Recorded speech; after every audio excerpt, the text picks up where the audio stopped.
want to talk about how I draw thin lines. Now, some of you are familiar with my sailboats and ships with all the rigging that I do, and I often get the remark of, how did you do those thin lines? And it's not rocket science. One of the things that you do is, do you see this line is thicker?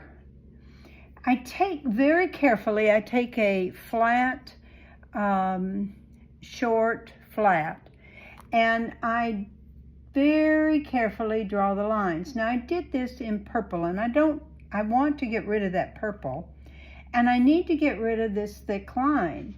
So I'm going to do two things. Number one, I'm going to make this line thinner by doing negative painting. And I don't know how I would survive without negative painting, because I find that it makes a world of difference when you're trying to correct your mistakes. Now, I'm going to use my other arm as a maul stick. I could use a maul stick, but I find just using my other arm, this is a maul stick here, just using my other arm helps tremendously steady my hand, because as I've gotten older, just like our beloved president, I shake a little bit more.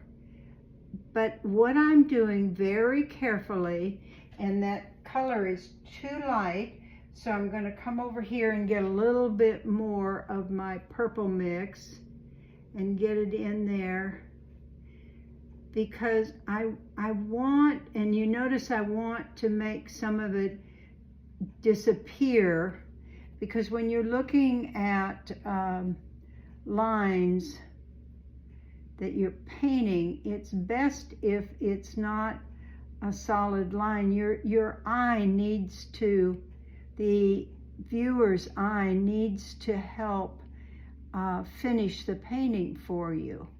So can you see that there is barely a line here? Let me move this closer.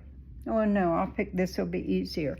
There's barely a line there, and it makes the suggestion of the line.